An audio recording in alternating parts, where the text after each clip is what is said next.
I want to say thank you to all the amazing organizers. Laurel May Singh, incredible work. Tina Grandinetti, Linda Rich, Leanne Wang, and Kyle Kajihiro. Thank you so much for making this night possible. Mahalo.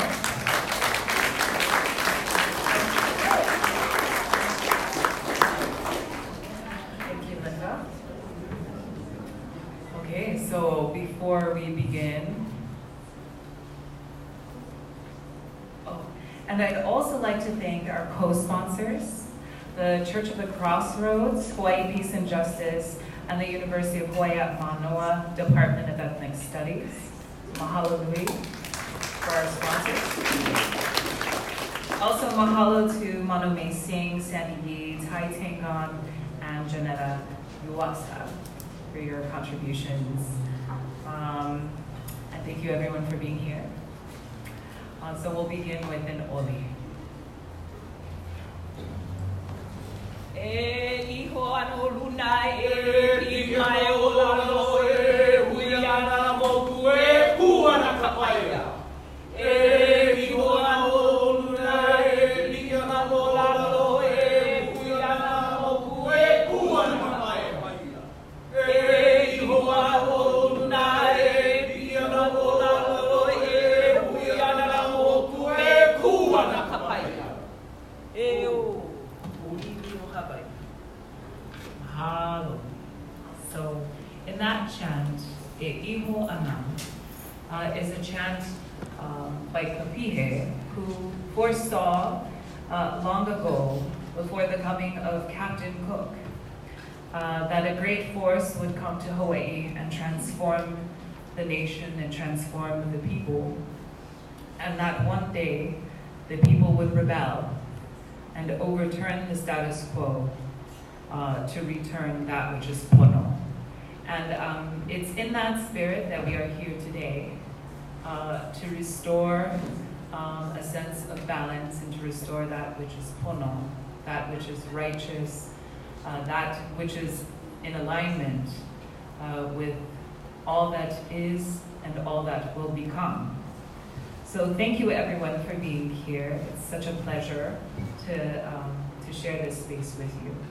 I am not going to lead a hula, but I will introduce a wonderful haumana, who is an incredible force, and I want to introduce Ihilani Laskonia.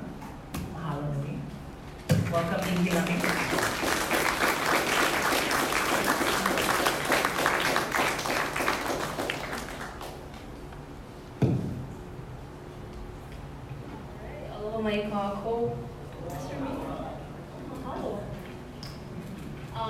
A couple weeks ago, Dr. Al asked if I wanted to share something that I wrote, and then I talked to my other professor in ethnic studies, Alicia Dasgupta. She said I could get extra credit for it, so I said yes.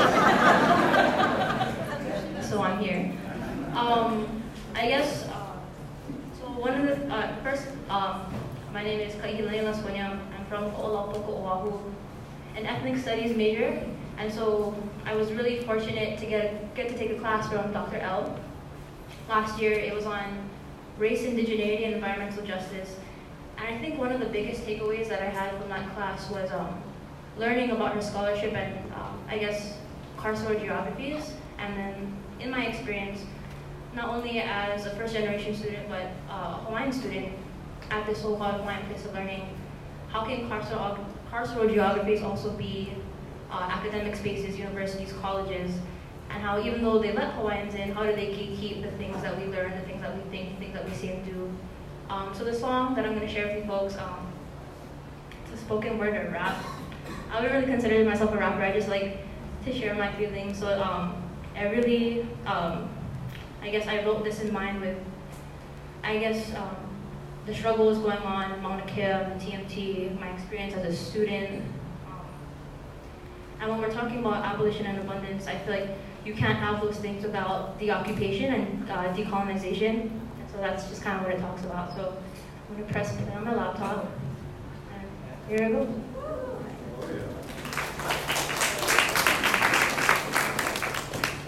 My might take some time. I have a long password.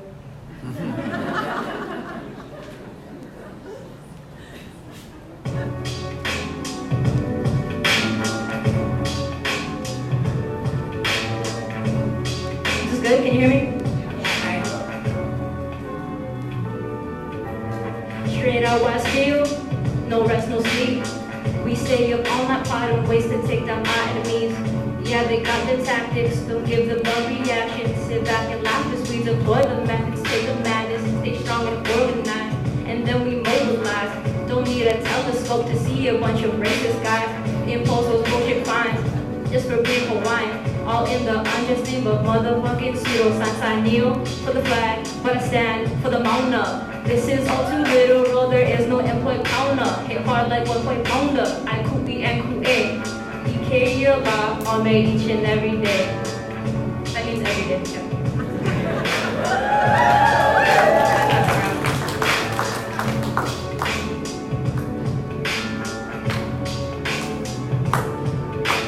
Now I need to arrest. I will gladly be the next. An exit across my chest makes for good target practice. This is not civil unrest, it's interest to divest. Kanaka Mali defending what? Kupuna left. Track record of mismanagement and we ain't really having it. Go bulldoze your own temple, cause the Aina is a Sabbath. Calling out the border regions, fabrications like a seamstress, TMT and don't care fuck that. Guess that UH is the mistrust the system, a Hawaiian place of learning. We all really know it's just a holiday place of earning. Not indigenous serving, but cultural prostitution. A multiracial paradise is the central relief. It's not about homogeny, it's about Kanaka honesty. Our erasure is their gain, it's reified in policy. It's written in the prophecy that no one's got the time to see. Lucrative and victimized how colonizers always be. So Kanaka stand up, so Kanaka stand up. Tell this institution that you had enough. So Kanaka stand up, so Kanaka stand up. Tell this institution that you had enough. And allies stand up, and allies stand up. Tell this institution that you side with us. And allies stand up, and allies stand up. Tell this institution that you side with us. And everyone stand up, everyone's already said it. Everyone stand up. The face to the sky for the I know you love. And everyone stand up, and everyone stand up. Put your fists to the sky for the I know you love.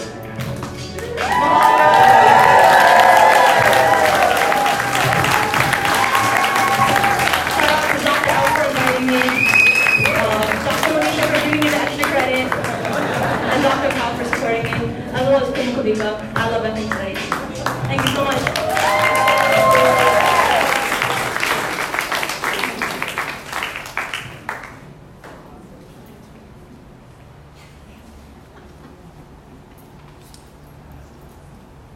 Aloha, I'm Dr. L. You can all call me that. So one of the best things about my job, I'll say my actual name. It's Laurel Mason. You have to call me Dr. L if you're in my class. But if you're not in my class, then you can call me Laurel. So you can call me Laurel now. You're no longer in my class. So I'm an assistant professor of ethnic studies here at University of Hawaii, Manoa. And I'm also on the board of Hawaii Peace and Justice with Kyle Kajihiro, Sandy Yee, Anne Wright, Wally Inglis. So we have an awesome group. And I wanted to talk very briefly about what is abolition, because that's something a lot of people have been asking in the lead up to this event. So abolition, the shortest definition is it's imagining and working for a world that supports abundance, reconciliation, and healing, and it transforms the conditions that rely on punishment. So its genealogy can be traced to W.E.B. Du Bois. In 1935, he wrote a book called Black Reconstruction in America, and he proposed this idea of abolition democracy. So this was in the 1860s to 1870s, and there was this moment after the abolition of slavery with vast potential for social and economic change. And Du Bois and others viewed the abolition of slavery as only a first step to transform the conditions of capitalist exploitation that relies on racial divisions. So abolition is open-ended, and it's to imagine new formations. The more recent genealogy could be traced to the Black radical tradition, the work of Cedric Robinson, who wrote a book called Black Marxism, the work of my advisor and mentor, Ruthie Gilmore, And it's about Black intellectuals confronting racial capitalism and mass incarceration. And we can trace it to the maroon communities and quilombos, where escaped slaves form these multiracial communities to defy slavery. But we can also trace it to organizing here in Hawaii. And its most powerful iteration can be seen in Pu'uhonua. And one place that many of us have been is Pu'uhonua o Pu'uhuluhulu on the summit of Mount Mauna Kea. And these are spaces of asylum and refuge from punishment, where we see these vibrant formations that are drawing from the past to build new futures. We see at Hunananiho University, at Waimanalo, where people are fighting irresponsible land use developments that they did not consult with the community, similar to the TMT. We see with the Kia'i of Kahuku fighting the wind farms that the community did not consent to. And all Pu'uhonua and all these formations are drawing from Aloha Aina. So these are love of the land or love of the environment, and this is drawing from independence of the Hawaiian nation and interdependence. And all these formations are confronting colonialism and environmental racism to imagine and work for futures rooted in justice and abundance. So with that said, I have a couple of announcements to make. If you haven't made a donation yet, we highly encourage you to do so, just to make sure we can cover food.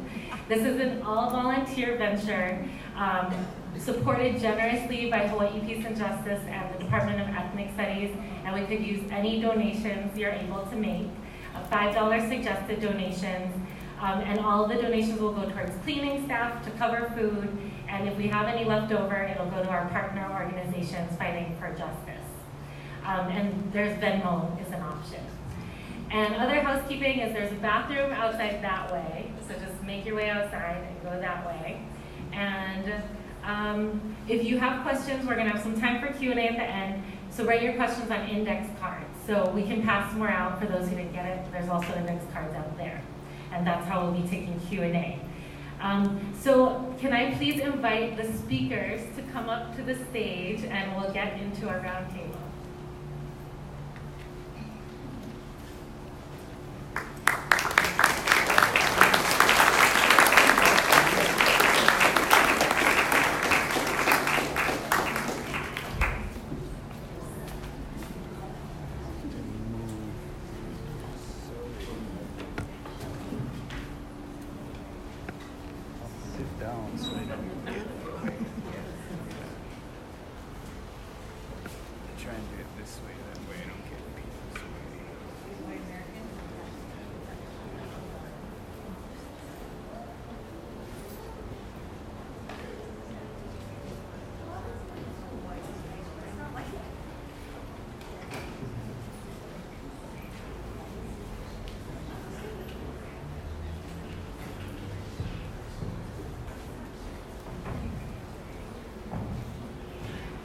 So I am absolutely thrilled to introduce our amazing roundtable today.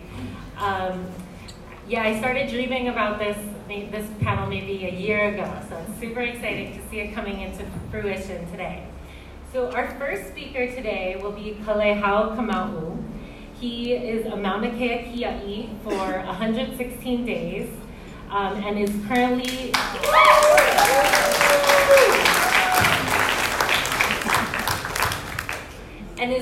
a leader with Ohana Ho'opakele, and they're an organization that's fighting and working for Pu'uhonua as alternatives to prisons.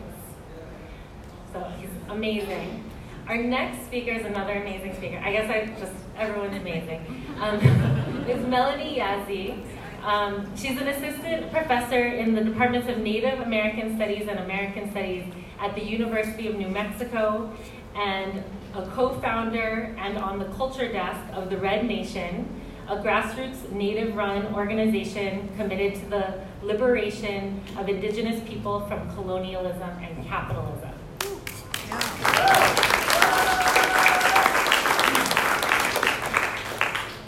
Our next awesome speaker is Heolani Sonoda Pale. She is Kanaka Maoli and the chair of the Political Action Committee of Kalahui, Hawaii.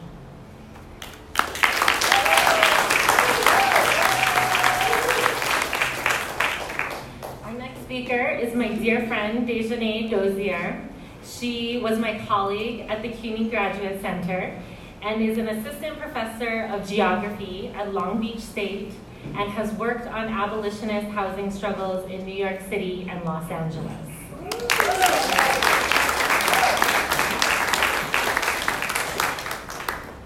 Our next speaker, another dear friend, is Kalaniopua Young. She's a Manu Wahine and a queer trans Pacific Islander Mahiai and Levi'a from Waianae. She's a former board member of the Unitarians of Pacific Islands and Alliance, and is a founder of Tent City Queens at Pu'uhonua o Waianae, and teaches at UH West Oahu.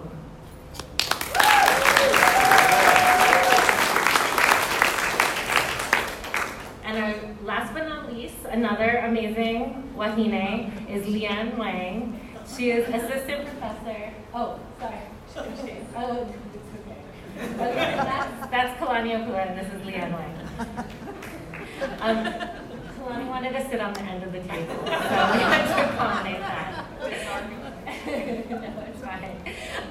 So Leanne Wang is an assistant professor of Asian American Studies and Social Welfare at UCLA, and her work is on immigration law and criminal enforcement at the site of gender and sexual violence, and her collective work has been with abolitionist, feminist, and women of color anti-violence groups.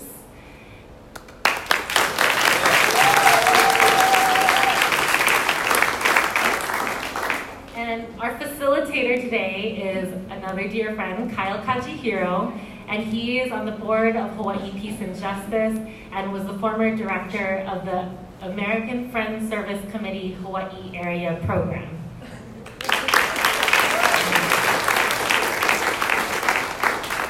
So we'll be having, everyone will speak for about 9 minutes, we'll have a timekeeper, and then we'll have a discussion amongst the panelists, and then we'll take questions from the audience on your index cards. Mahalo, and I'm looking forward to this.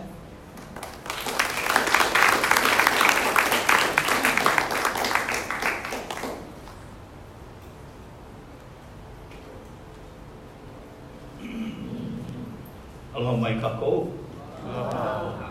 All right. My name is Kalehau Kama'u, and born and raised on Oahu, Papa Kolea Hawaiian Homestead. Presently I live on Alaula Hulukupuna, which formerly known as Mauna Kea Access Road. Up there doing what I can to malama and take care of our mauna and also our kupuna. Just a little background about myself, which is what I think I'm over here for. But I grew up in a really good family, a good culturally oriented family. My mom was a kumuhula, my dad another Hawaiian practitioner, fisherman, navigator. But back in the 70s, I kind of gravitated away from that. That took me away off into this distant world of drugs and alcohol and everything. Made some bad choices, which resulted in me doing a lot of time in prison. During the ending part of my long years behind bars, I started to see the benefits in those things that my parents were trying to teach me all those years when I was young.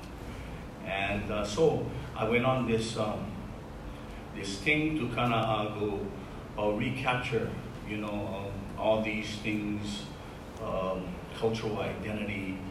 And this led me into an area, especially after I was a part of a group that was deported away from Hawaii to a private for-profit prison in Minnesota. And it is there that many of us, we experience these differences between culture and some racism and things like that. But in my efforts to kind of keep our cultural practices going,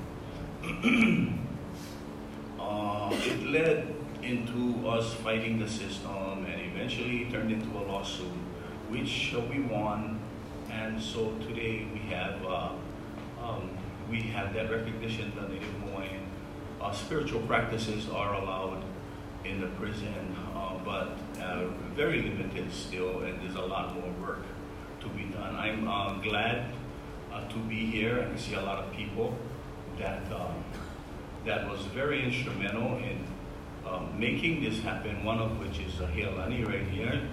She did classes on the inside. A lot of those things we in our program after we were shipped abroad. And also Umi at the back of the room. Glad to see you here, Umi, who continues with the program that we continued. So they go in, and it's still very limited to that once a week meeting and the recognition of makahiki, which we are in right now. We're in makahiki season. And so they're carrying on that thing, and we still, and this is like over 10 years ago, but we still at that very minimum of that lawsuit that we had won like 15 years ago, or 2003, I think. Yeah. So a lot of work to be done, and we there's a lot of deep racism in this system. I mean, it's just systematically geared around. They don't want to allow anything, and like this is something good that represents healing, restoration. We spoke about the Pu'uhonua. The Pu'uhonua traditionally was a place where people went to sought safety, but also to restore the relationship that was broken between the Aina, between the people they harmed, and Na'akua, place of restoration. So they're not interested in hearing none of that. By the same token, we have every other religion in there, from Mormon to Christianity, everything, and it's full-blown supported. But when it comes down to Kanaka spiritual practices, these things are shut down. In fact, when I was in Arizona, the public safety department head said, they did let us practice for a little while, and they shut us down, and they told the warden that, scolded the warden and said that, don't let them do this. There's no such thing as a Hawaiian religion, and you're helping them set a precedent. And so the warden shut us down because they were, according to the warden, the paying customer. So, on and on and on and on. From Arizona, shipped to Oklahoma because of the lawsuit, and started up again then. But the good news is we won. We are allowed to go in, but like I said, there's a lot more work to be done. The connection, I'm at the Mauna now. When the call came out, in fact, before Ige, mahalo to Ige for announcing that he'd start construction on Monday. See you on the Mauna, so we went up, and it's a really spiritual experience. We do protocol 4 times a day, and all these things that we're doing is very spiritual and connects. And there is you'll find nothing but aloha, and it's at a totally different level. Another thing before I stop is I'd like to mention that a couple of weeks ago, or maybe a month ago, something came out on Facebook that people on probation or parole were not allowed to go anywhere near, not Daniel K. but what is it? Saddle Road. Go nowhere near Saddle Road. Nowhere near where everybody is camped out. But in my opinion, or my observation, that is the best place they could be right now. Participating in the aha, that is the most healing thing I've ever experienced. And so I understand that there's some efforts for address that that other racist thing that they targeting Native Native practitioners or Hawaiians. And with that, whatever questions in the end, mahalo.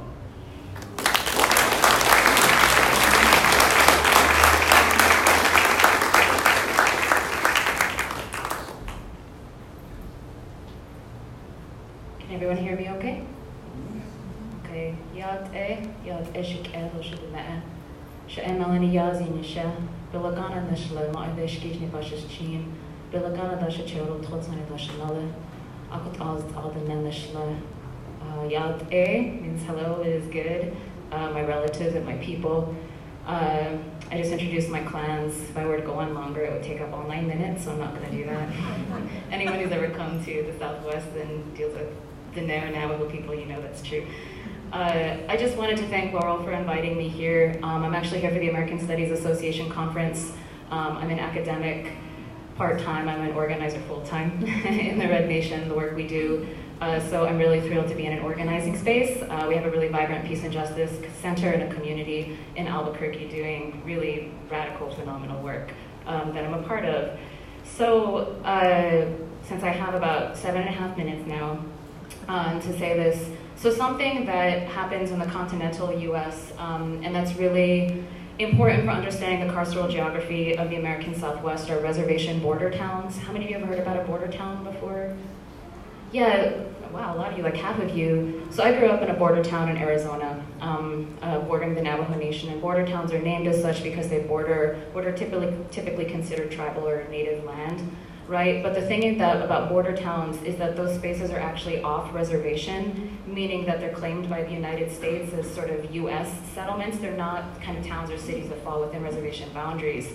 But nevertheless, because they border large tribal land bases and there are a lot of indigenous people who traverse and go into border towns for shopping, about 50% to 90% of the population in border towns is indigenous, which is utterly unique, right, in the landscape of US cities, again, right, non-off-reservation cities, urban spaces and towns. The logic of settler colonialism dictates that indigenous people are not supposed to exist anymore, right? That we're not supposed to be off reservation, which is a military term, right, to describe someone who's gone rogue and who therefore can be open to all forms of carcerality, bombing, punishment, right, this whole spectrum of punishment. That Native people in border towns are treated as if we're off reservation according to kind of the counterinsurgency logic of that military notion of what it means to be off reservation. And so we're a threat, right, that needs to be contained. And that those practices of containment happen in multiple ways, more than I can describe here. Policing, definitely. Anti-panhandling laws, right, like laws that criminalize poverty and the condition of being unsheltered. Murdered and missing indigenous women and girls. There are actually 3 border towns that are listed in the top 10 most dangerous places for indigenous women and girls to live because of the rates of MMIWG2 that happen in those spaces.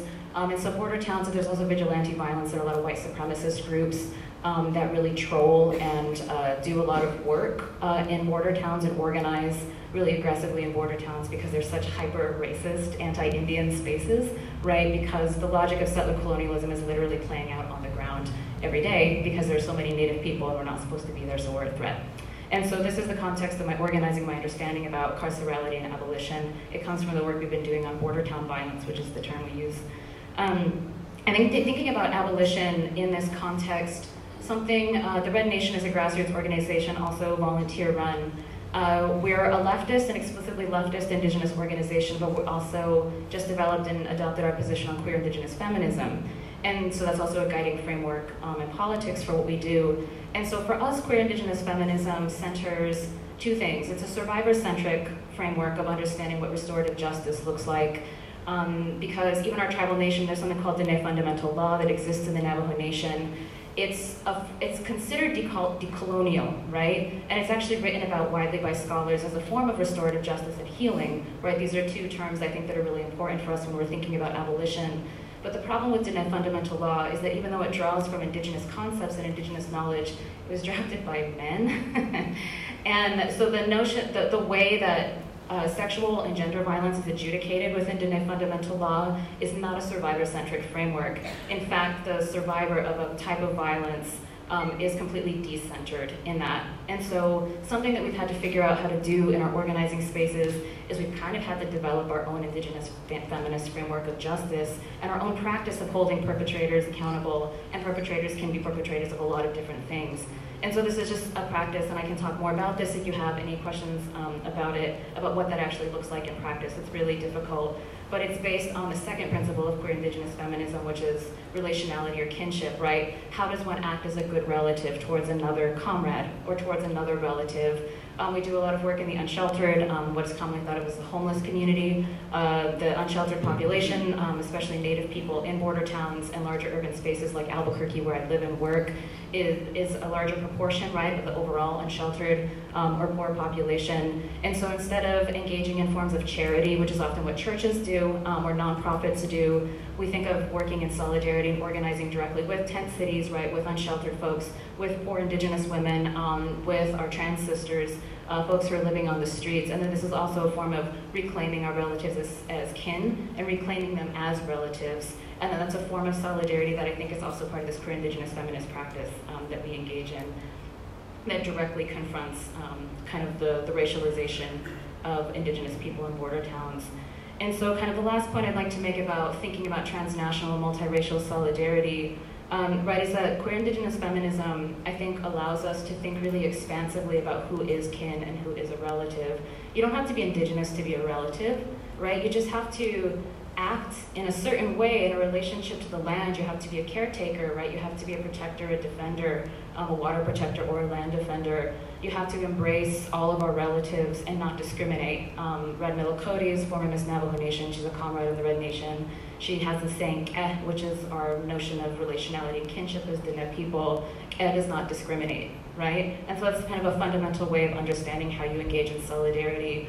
I think indigenous people are at our strongest when we're making new relatives and sort of forging new coalitions and federations across difference and across different struggles to build what hopefully will be a really strong movement, you know, to abolish capitalism and colonialism once and for all. Because when we think about abolition, I think sometimes when we think about healing, which is this word I actually have a lot of trouble with, healing is often individualized within kind of a liberal mentality, and so healing becomes sort of self-help or self-care. And the way that we think about healing is a collective struggle for liberation. And so it's a politicized, collectivized notion of what healing looks like, possibly within an abolitionist, definitely within a decolonial framework. And so this is something that when we think about healing and we think about solidarity across kind of a transnational or a multiracial context, we're thinking about healing as pushing back against state violence, right? As engaging in something that pushes back, but then also we're building the future that we want to see, a future where we divest from the military, where we end U.S. occupation everywhere, where we're divesting from the apparatus of imperialism and the racialized forms of carcerality that most indigenous people experience when we have any sort of encounter with the state. Most of it's through actually regimes of carcerality. That's like our citizenship, basically, when it comes to the US state. And so this is what we think of when we're thinking of divestment and when we're thinking about working in solidarity transnationally and in a multiracial context.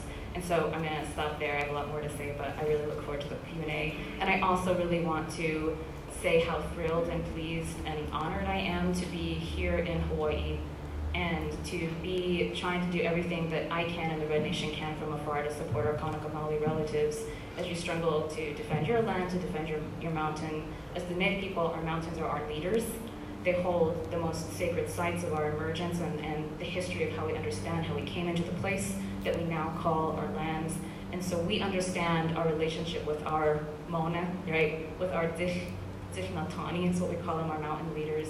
And so I just wanted to acknowledge that and say that we are with you in this struggle and you can call upon us whenever you need to.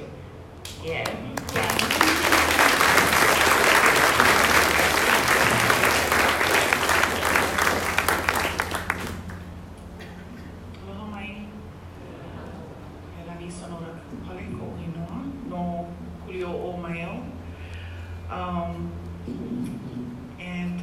As she said, I'm the chair of the Kalahui Hawaii Political Action Committee.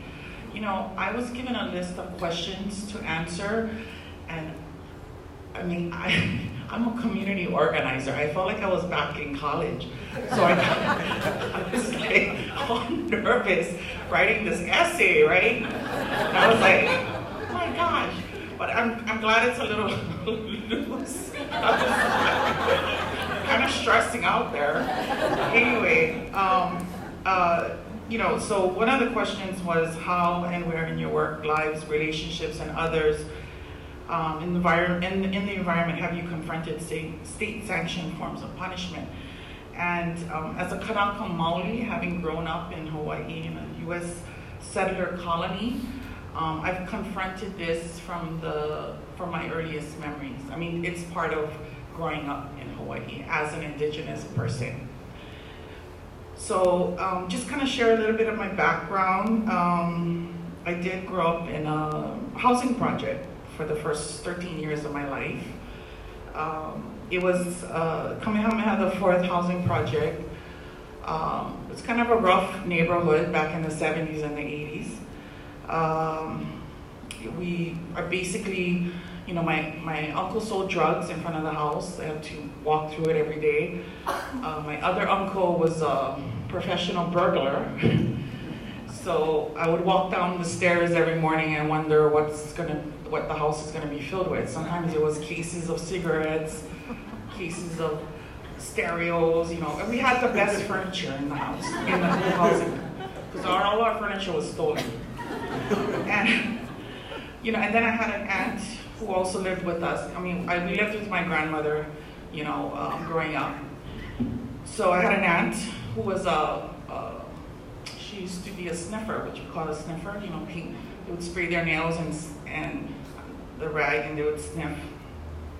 You know, so kind of grew up in this kind of household. And our house would get regularly raided, you know, so I kind of grew up as a Kanaka Maoli indigenous person here in Hawaii. And this is in the 70s and the 80s. So, you know, we didn't have Hawaiian immersion schools, we didn't have charter schools. We were just kind of finding our grounding back then as a people. You know, we're just, I mean, the Renaissance started in the 70s and it slowly began to flourish. And so back then, you know, we were still really living in that real colony, right, where even our minds weren't free, kind of thing. So I kind of grew up always distrusting law enforcement. That was my thing. They were the enemies, right? Because they were the ones that came and the people that we were always afraid of coming in our house.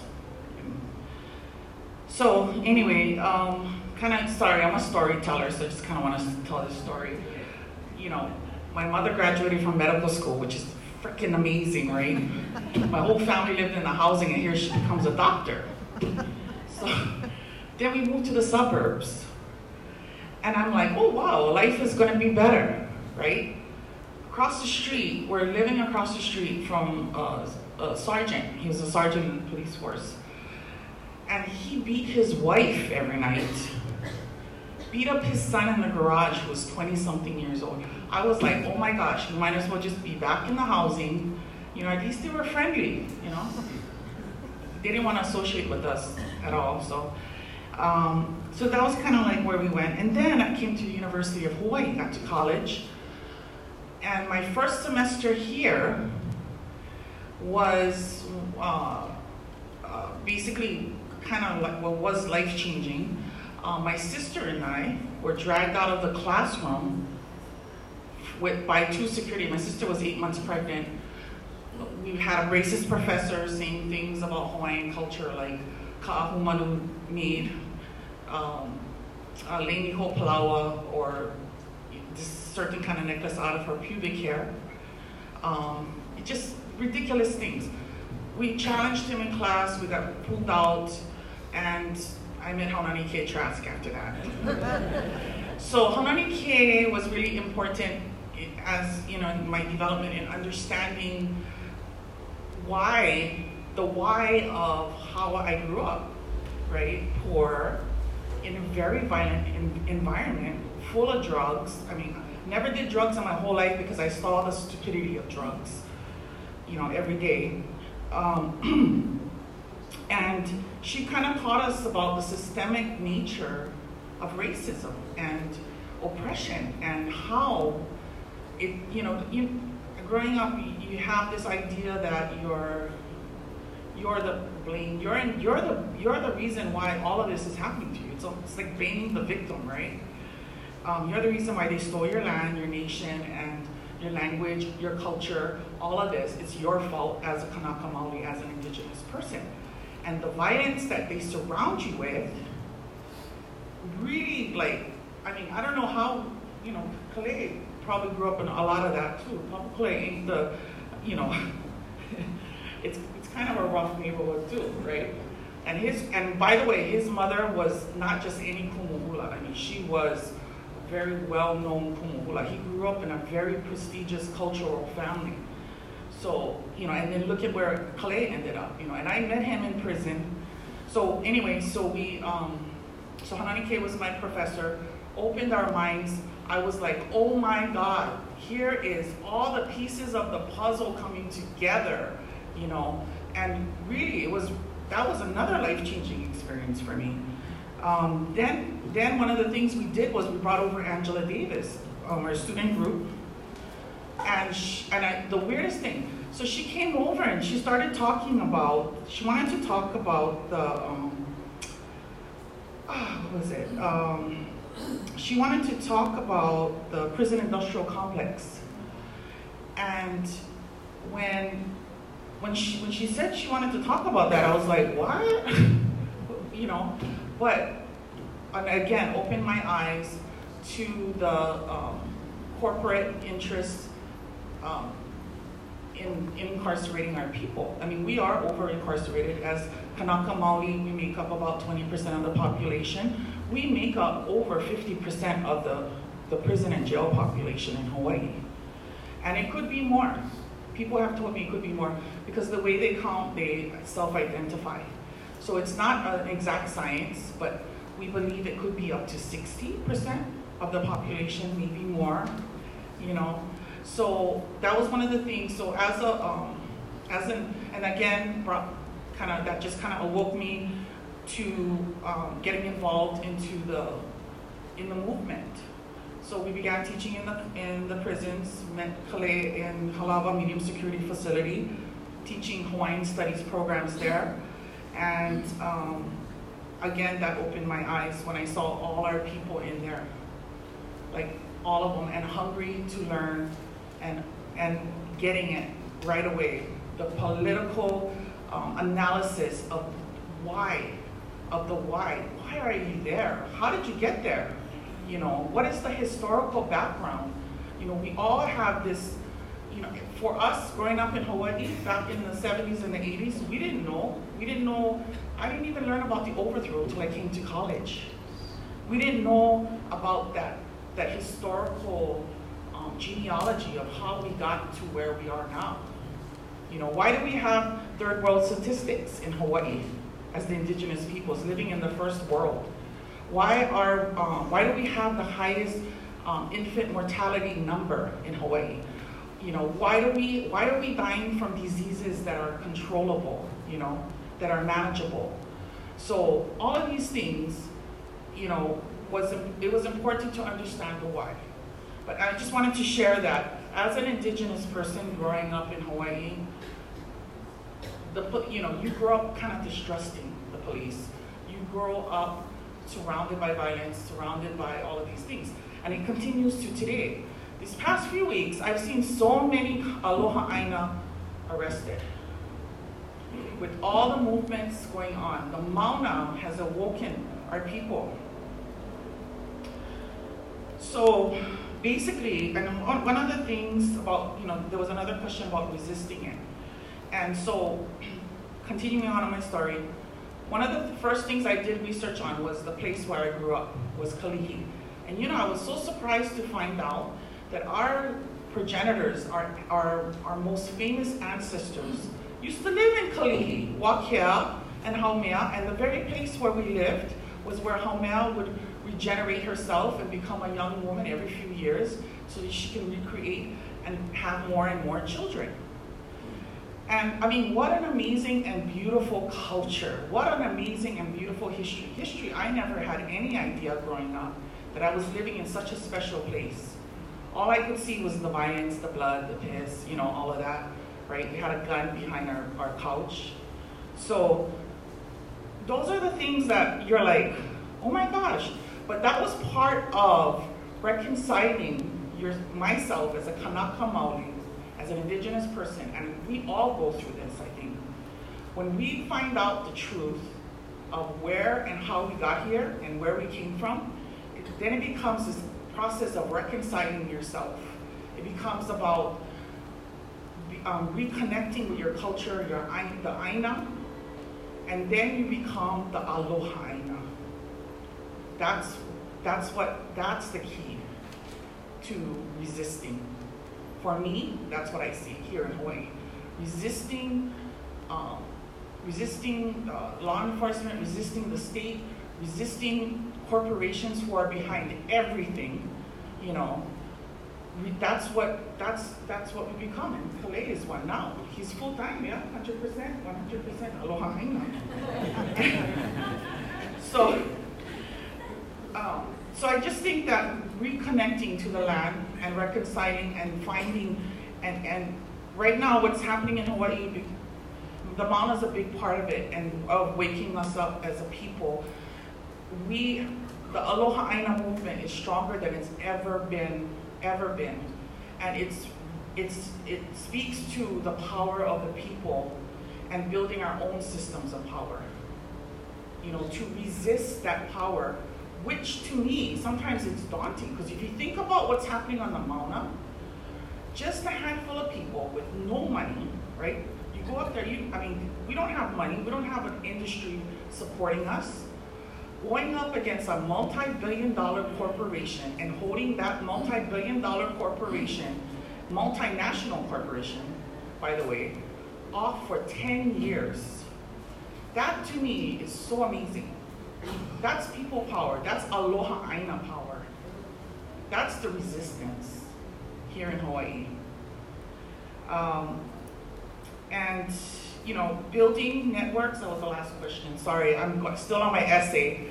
I was writing, oh my goodness. So building the systems of power, you know, and we kind of saw this back in the 80s, you know, globalization, the rise of globalization, nation states become the doormats to corporations, corporations running the world, Mark saw it, you know.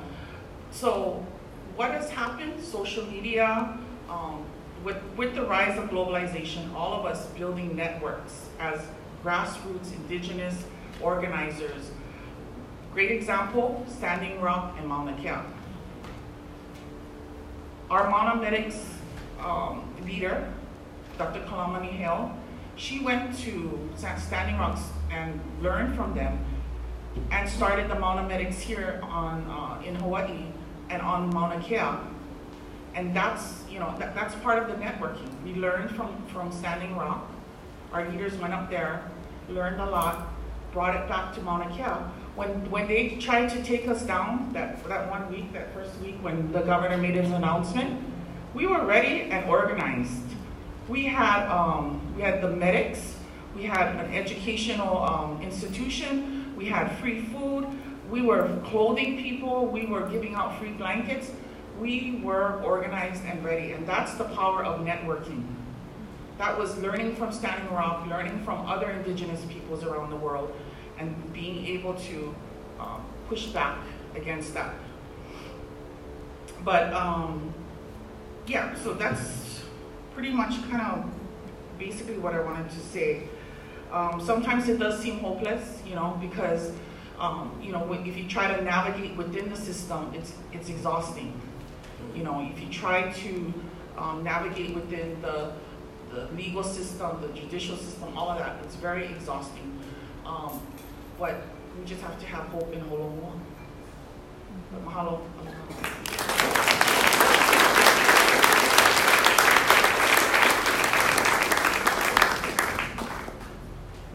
Hi, thank you for having me and inviting me, Laurel. I'm not sure where she went. Oh, okay. And And I just want to, I won't name their names, but I just want to bring my ancestors into the room and for not only just support, but also for guidance in our conversation. I am from and originally from LA, but I am a descendant of chattel slaves, sharecroppers, and freedom riders. And that kind of legacy that I am in is what grounds my conversation and discussion of not only punishment, but abolition. And being Black in the United States has always meant that you are always thought of as a threat, as a criminal, as someone who is undeserving of any space. And that has pushed even my own rearing in how we see punishment, not only in our own domestic spaces, but the ways in which my family members, those who were incarcerated, such as my father, have experienced premature death, dying early, and different ways of punishment and a lack of investment in health and wholeness that I even see in my family and also in the African diaspora. So for me, that's what grounds me in this fight. Black liberation grounds me in this fight. And what also grounds me in this fight is connection and kinship around fighting against anti-Black violence and harm. And that becoming the mode of solidarity in which I operate in and thinking about abolition and fighting towards that. And so both in LA and New York City, I have mainly been working and fighting around police abolition. My very first teacher around this is this organization called the Los Angeles Community Action Network, who fought largely to reduce policing that was happening in a neighborhood called Skid Row. That is a containment strategy and a serial dispossession strategy of the city of Los Angeles. And they reduced what was considered the most highly policed community in the United States around 06 and 09 to produce some abolitionist practices to reduce through legal fights, through mechanisms of community control and divestment. And learning from them in LA as part of like research, and as a young person, I'm still a young person, but taking that into some organizing I've done around police abolition in New York City was very fruitful. So I've been a part of various organizations, the Coalition to End Broken Windows Policing, and also the Stop the Raids Coalition. And these were different organizations that were fighting against a kind of new policing strategy, not a new, but rather an iterative policing strategy happening in cities across the United States that were just, as some people have mentioned, targeting poor people, policing poor people, snatching, catching, and caging poor people, taking them out of their homes, raiding them, and also policing people in their neighborhoods for very, very minute, small crimes, or thought to be crimes. And that made New York City unlivable. And so with the Stop the Raids Coalition, one of the things that was happening was that the NYPD was conducting gang raids in New York City housing. And most of those caught up in these gang raids were whole families, people registered in gang databases that were as young as 4 years old, and various raids happening throughout public housing in New York City to take them out of their homes, the only form of real state care for housing in New York City other than the shelter system. And so in that practice, we really worked to try to organize to stop the raids. But in the context of organizing in New York City with a lot of corruption and the stronghold of nonprofits or the nonprofit industrial complex, we found little room to produce any legal and policy avenues that would hindered the real agenda of abolition. So we stood to the small-scale work of building community, which took the form of popular education, which took the form of holding family and community days, which took the form of cobbling our money together to, for example, pay one's union dues while they were incarcerated so that they can have a job coming out of lockup, and sending letters between inside and out to build community, to try to figure out how we can solve this problem through kinship. Because, I mean, long story, right, but a lot of deceit and corruption, to figure out how to move city council in a way that would allow for some change. Another example of some abolitionist work I've done in New York have been to stop the hiring of 1,000 cops. That happened back in 2015 after Eric Garner's death, right? And it was an amazing political moment in terms of the amount of protests that was happening around policing in New York. But still, this investment, especially bringing William Bratton, who is like the proponent of broken windows policing, as the New York City Police Commissioner.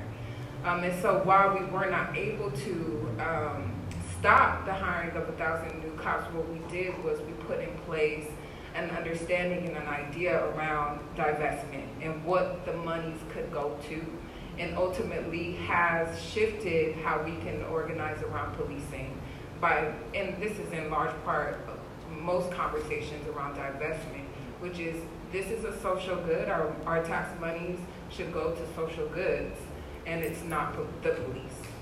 And I think even in that organizing landscape, still again in New York, the kind of corruption of major nonprofits in distracting, or not only just distracting, but also repressing the political agendas of different grassroots organizations. And so for me, in doing abolitionist work and organizing with people on the ground, it has been divesting from not engaging in different systems that I think would co-opt or corrupt our political agenda. So I actively, and with others, attempt to not be and participate with 501c3s, even though I think that they can be useful in some regards, but some regards. And this is like a larger discussion. But also I find that in that work, anti-Black violence, especially in the organizing realm, right? Because some of us in the room were at the emergent strategy discussion that was happening, or workshop at the American Studies Association. Great book about organizing, helpful book. And one of the things that was being said that in terms of abolitionist organizing is that sometimes the thing that we're striving for, abolition, is often not even in our own practices of organizing. And that kind of principle with abolition is also what I hold when thinking about anti-Black violence and how that perpetuates. And so those are some of the things that I have taken in my work around punishment, around abolition, and I'm looking forward to more discussion.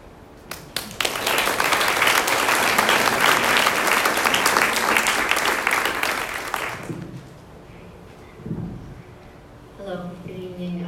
Mahalo to Laurel for having me here, and to the panelists, and also really grateful for everyone in the room and being in this space. I'm going to just talk a bit about things that I think I'm inspired a bit after hearing everyone else talk today. And one of the things I was thinking about is how I came to the work that I'm doing today, which is a critical analysis of U.S. immigration laws that are designed to rescue women from gender and sexual violence, but only by reproducing and enhancing the prison state.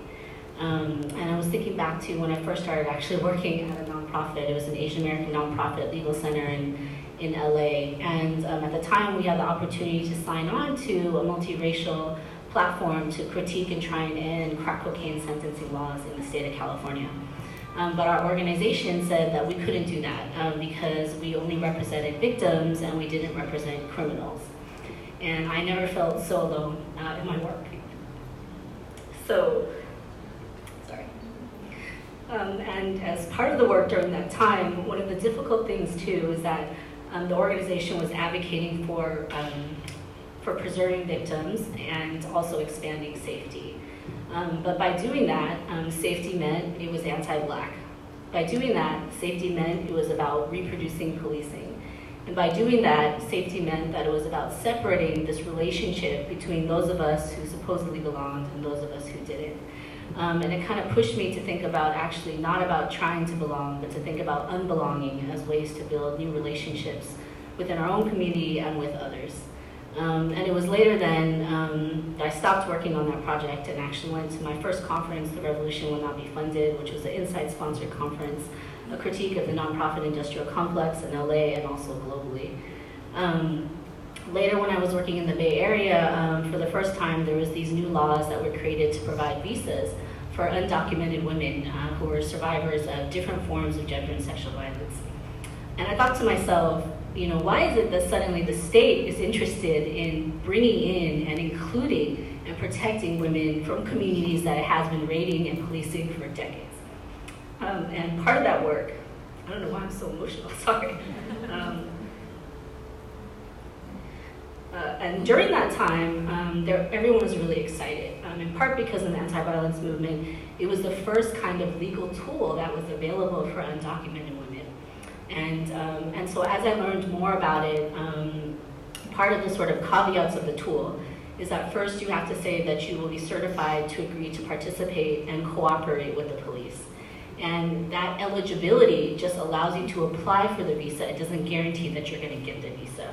So what these visas were doing over time is that they were changing the landscape of immigrant rights activist work.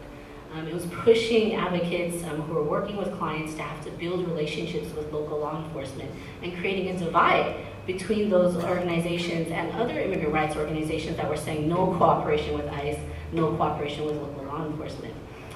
So literally, right, this is about splitting communities and splitting politics.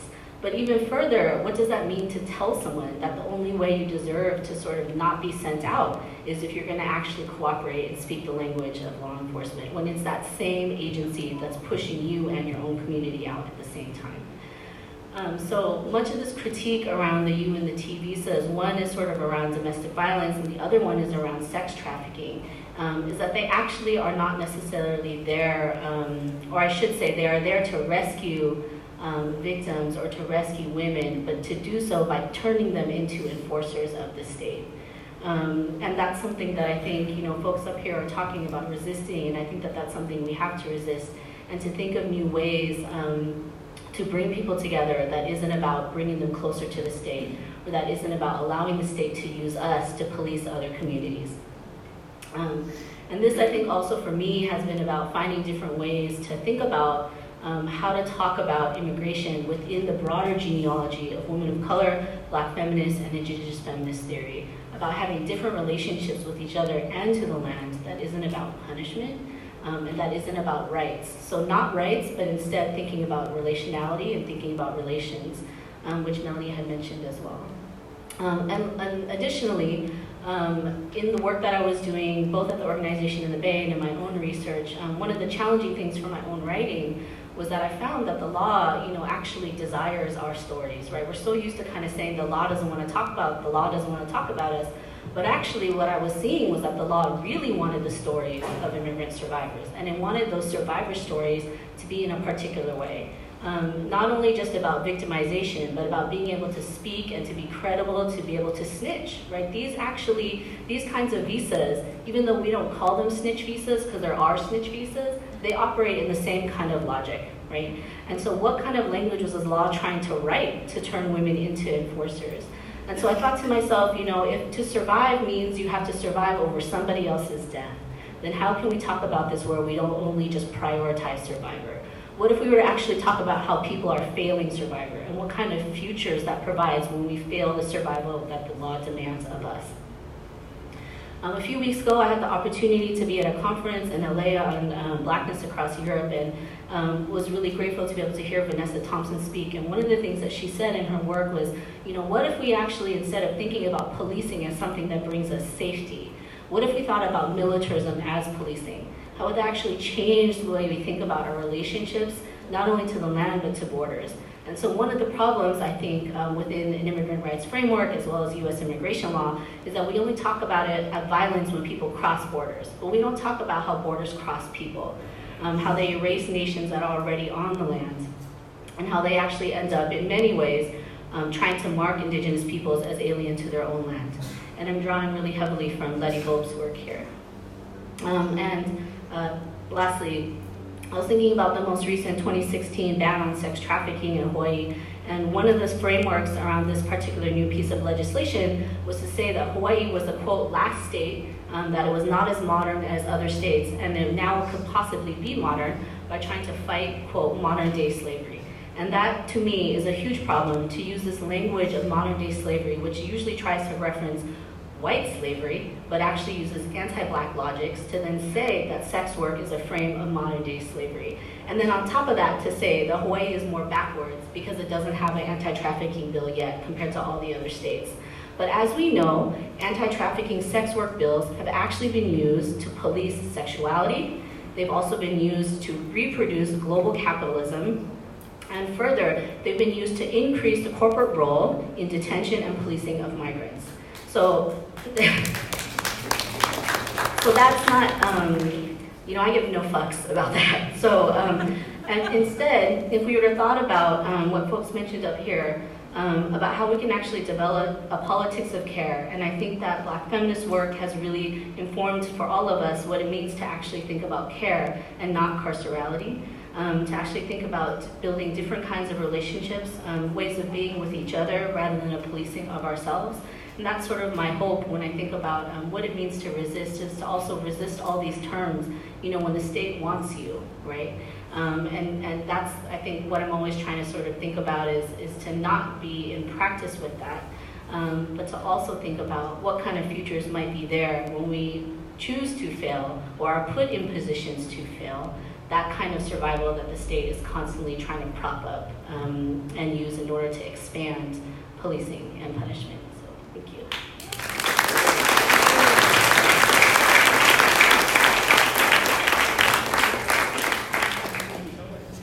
I just like listen. I don't like even talk, but aloha mai kako, kalani opua ko uinoa, no Wai'anae mai au. I am from Wai'anae. My ohana is the Ke Amo ohana, and the Kipapa ohana from Kahana. And I'm Kanaka Maoli, I'm Chinese, I also have German, Irish, etc., etc. Very typical of Hawaii.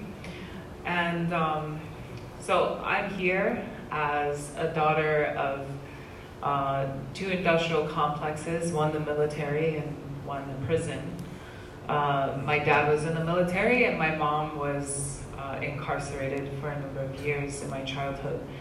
And I stand at a precipice also as Mahu Wahine.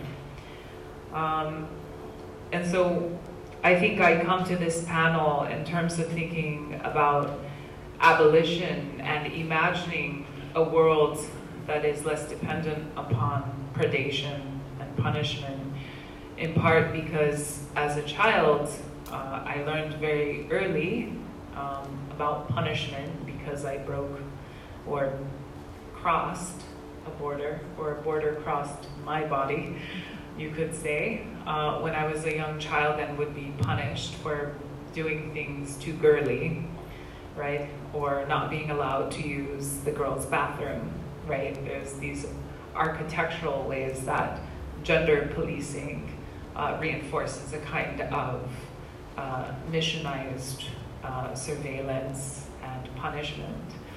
And I inherit a legacy. We are here in a space that has a legacy that is connected to a kind of missionization here in Hawaii. And I think it's really also transformative that we get to be in this space to talk about really radical abolitionist politics. So I'm really grateful for the way that change is also a constant. And I'm reminded of that when I breathe. We get to pause, we get to reimagine, we get to redefine. So I'm grateful for all of the beautiful stories and experiences and love and creation stories that come out of sharing this space and time. And also our ability to transcend space and time through our radical relationality. I also come to this stage by way of being, I have really big problems with the word survivor, but I don't know what other word, I mean, that's kind of like the buzzword in the nonprofit industrial complex, but I feel like in a lot of ways, you know, I've experienced a kind of policing around sex work, you know. For a while, my friend and I were forced into, I mean, you could say forced in a way, into sex work as young trans women in Seattle, young trans women of color, just trying to survive in a world that was built on our erasure, literally.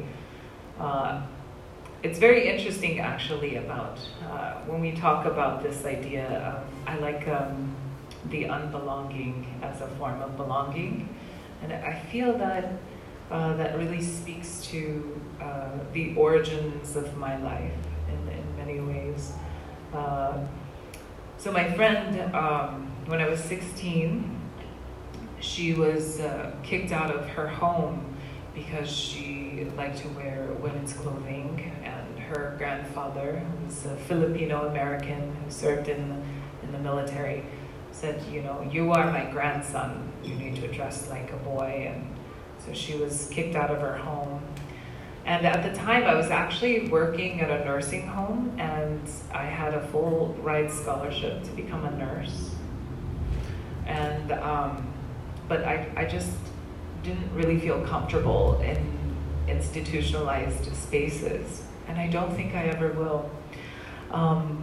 But she told me the story that she had been kicked out of her home, and that she was pooching, you know, sex working to survive. And so I invited her into my home, and my parents said, oh, she cannot stay here. So I ended up leaving my job right after receiving Employee of the Quarter. And I didn't give a fuck, because the institutions just never give a fuck about me. So like, it's easy for me to just go in there, slay, and just leave.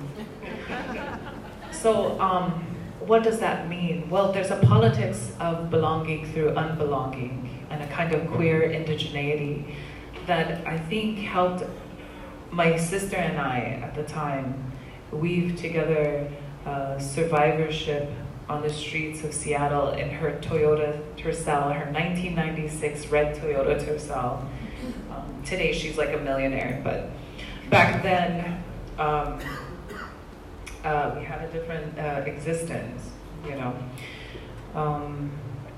But it was that love, that deep love through struggle, you know, and it reminds me of a koa, you know, the koa tree and the seed of a koa. And I'm thinking of Brian Kuwata's amazing work, how he talks about, so the koa is this amazing tree in Hawaii that can withstand a lot of wind. And sometimes the seed can sit dormant for 25 years. And the only way that the seed blossoms is through being cracked and slammed and beaten before it starts to become undone. And then in that undoing, it grows into the most powerful tree that we have here in Hawaii. And it is that tree that we would often use to build our va'a, our canoes that would allow us to navigate across long distances. So actually I wanted to bring the story back to our more than human relatives who are with us in this space. You know, we're wearing this lei, and I'm reminded that that there's escapement, you know, the connection to ancestors, the connections to the types of abolition work that we do. And I don't mean this in a sort of new agey kind of way. I mean it in the most radical abolitionist way possible. I feel that the reconnection to Aina is land, and the Aina is everything that nourishes our being, including joy. And I spent a long time being angry, and I'm still angry, but I think it happens through radical joy that I find anger. And anger can be very nourishing and can help to crack the seed so that something new and transformative emerges. So I just want to end with that. Mahalo.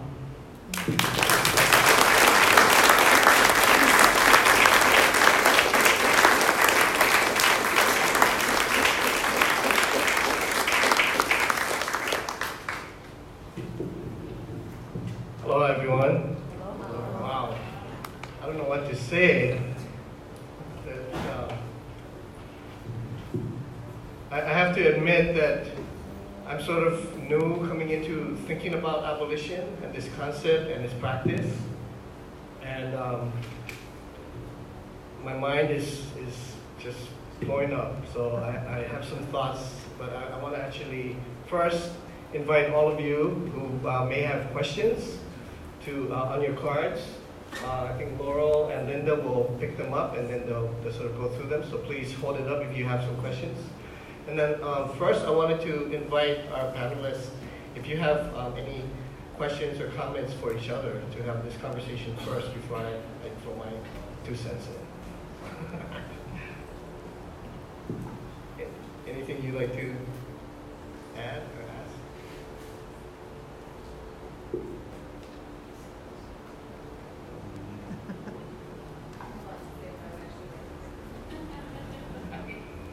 Okay. Well, maybe I'll just, if I could, while we're collecting all the cards, and I'll just add a few themes that I heard. I thought was really amazing. One was just a kind of how many stories deal with the violence of the carceral state, of colonialism, of racism, and it's violence that manifests in many different ways. But I think about the lyric from Skippy Iowane. It's about we are the evidence, not the crime. And so these are all the evidence of the violence of colonialism, of settler colonialism, of that dispossession. I heard of many examples of creating a people's alternative to the state. But that is also really difficult because we're often seduced into a collaboration with that power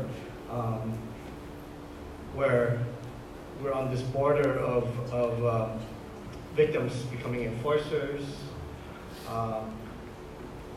working against our own communities in some cases. But that border sometimes, that was a theme that I also heard, the borders that cut us in half sometimes, cut us off from each other, keep us out of certain spaces. And yet, one of the themes was a kind of the escape, the feral nature of this kind of abolition politics that is always breaking free and finding open spaces to live free. Another thing I heard was relationality and relationships and kinships. That was a sort of a refrain throughout. And that's where our power, one of our superpowers, I think, is those relationships. And it's not just the relationships that go inward and make our our communities hold really tight, although that's important, but it's really important to reach out beyond to those kin from other places. I heard also that there was a need, I heard about alternative kinds of governance that come from traditional knowledge and practice and that come from emergent practices in our communities. So it's not a lawless space, which is how the Mauna has been depicted, but it's a space that's full of law, but it's about law that's accountable, responsible, respectful of all relations. And that sometimes an abolition politics requires challenging traditions in our own cultures. So whether it's challenging Diné foundational law or asserting kapu aloha, which some people say that's not traditional, and yet it's so much is, right? So that was something that was really cool.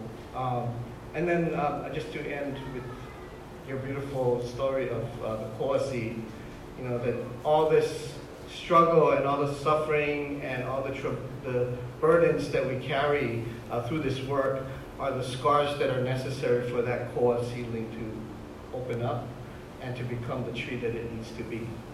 So with that, we have some questions that we'd like to share. Okay. We'll ask our panel, right? Oh, so long. This is an essay. So, all right. Yeah, the colonial capitalist system seems designed to divide and conquer through coercion, corruption, and co-opting culture, and promising an ounce of what feels like control to certain individuals in the indigenous community to break unity and solidarity without yielding any actual power. How do we fight against this kind of subtle, pernicious cultural violence and stay united in solidarity to seek true liberation?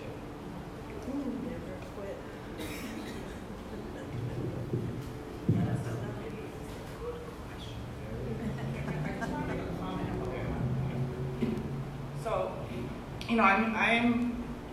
I do have a job, but then I'm in the movement. It seems like 100% of my time, and I see that a lot. What's happening now? I mean, our movement has grown, and we have Mauna Kea, and we have Kahuku, we have Kalailoa, we have Waimanalo, we have all these pockets of people rising in political consciousness, and some of them not really fully understanding, but when it comes to that, the division, that's a big one, because that's how they get us.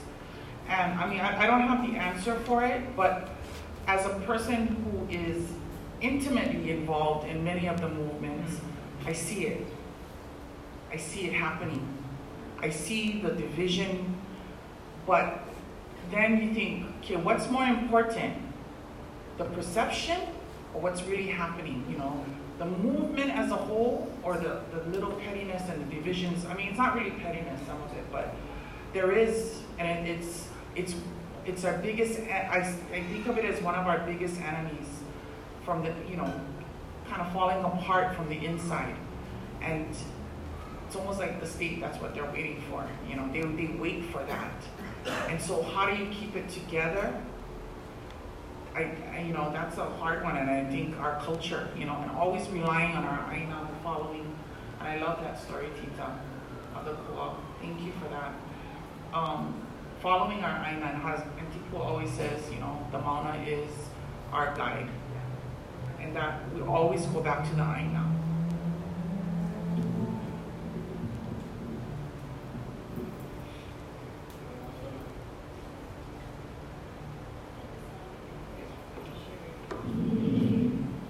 So, that's really loud, sorry. Anyone who's familiar with the contemporary history of the Navajo Nation knows that homophobia and just really basic forms of gender discrimination are actually enshrined in tribal law. It's not just in a fundamental law.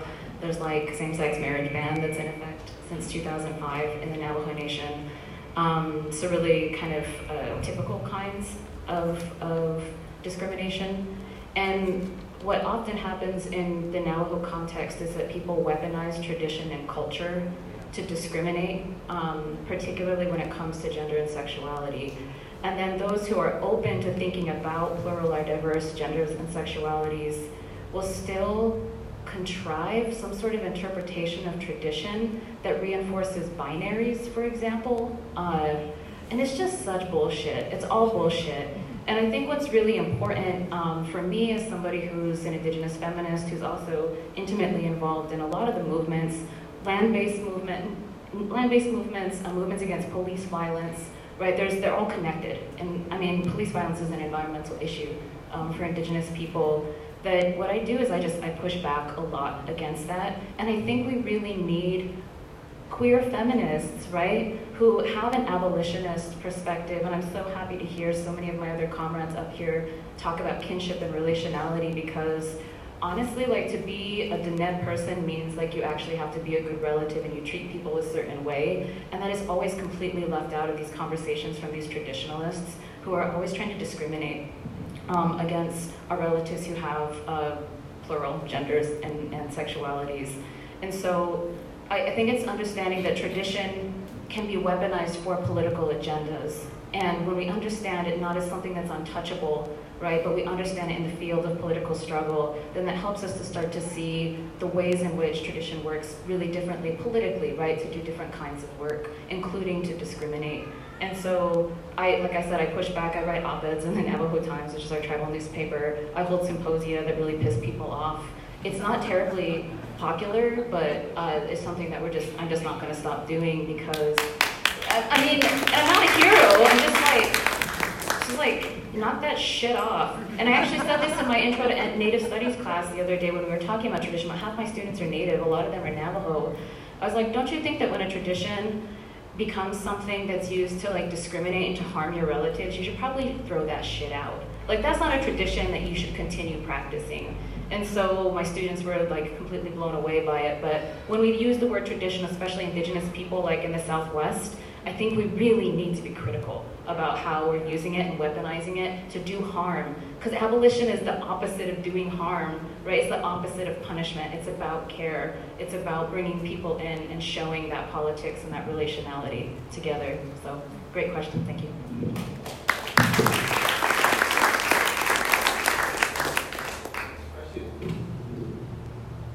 How can we, the community, help to organize around abolition?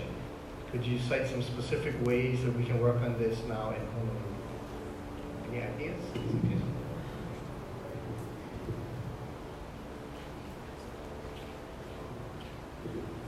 Let's have an abolition reading group at Laurel's house.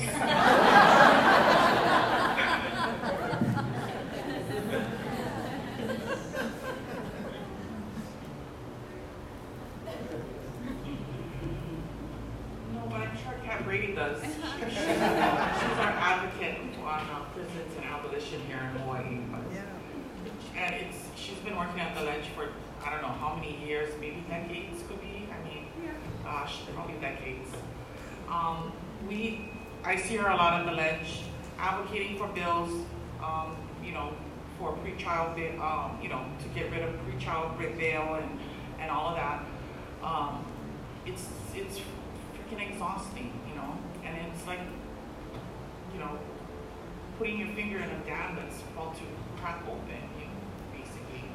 So it is difficult. It's up to us. It's up to us. There's yeah. more of us than them.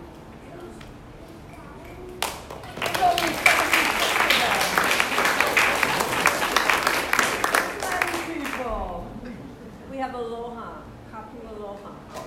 That is what is going to win. I'm not giving up. I gave up on them, but not on the community.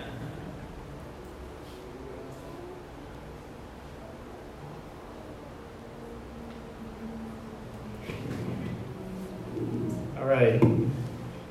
Could you discuss sex work in an abolitionist framework, i.e. complete legalization versus partial versus no state surveillance, et cetera, et cetera? Thoughts about that? well, how much money do you have? That will determine the answer. No, just kidding. As a, I've worked many years in sex work. It's probably the most liberating work I've done in my life, straight up. In large part because in, quote, normal society, like going to school. Sorry. Sorry, I have to laugh because it's real. Like going to school, becoming a lawyer, doctor, right? These things that your family can be proud of was never really liberating for people like me. So then when I got into a situation where you have a cisgender, white, heterosexual man who worships the ground you walk on and pays you lots of money for it, right? And I don't even have to have sex with them. That's a kind of power. That's a kind of liberation, and it's kind of refreshing because, you know, a lot of the institutions are basic as hell, and they're kind of males. So, an abolitionist framework for me would have to make institutions that govern our everyday lives liberating. And then I'll live there.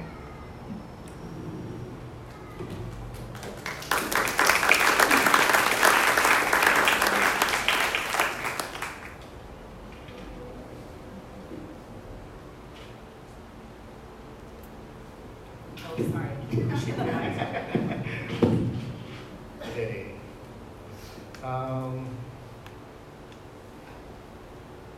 If there is room for a nonprofit industrial complex to work with or assist, what does that look like? How do we do it in an iterative way, maybe?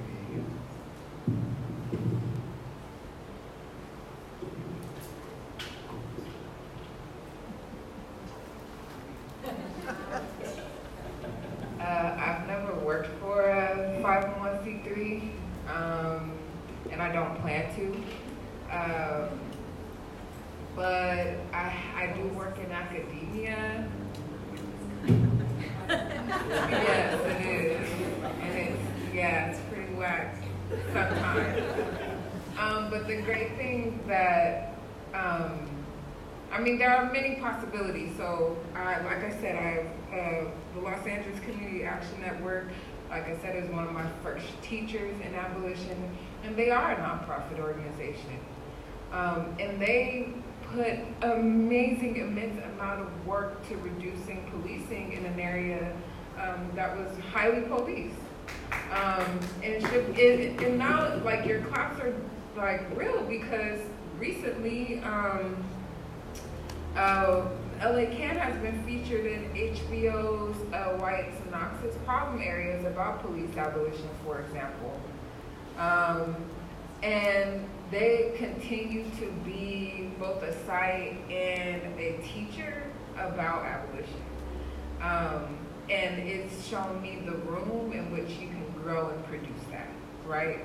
The room in which you can fight that.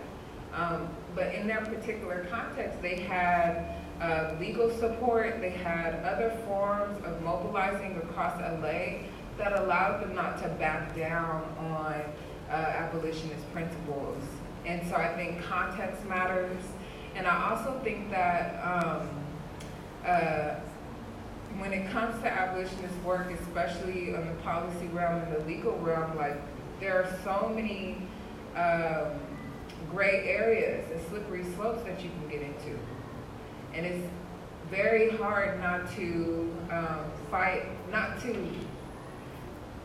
get in a space or get stuck in a space where the actual agenda of harm is not reduced, okay?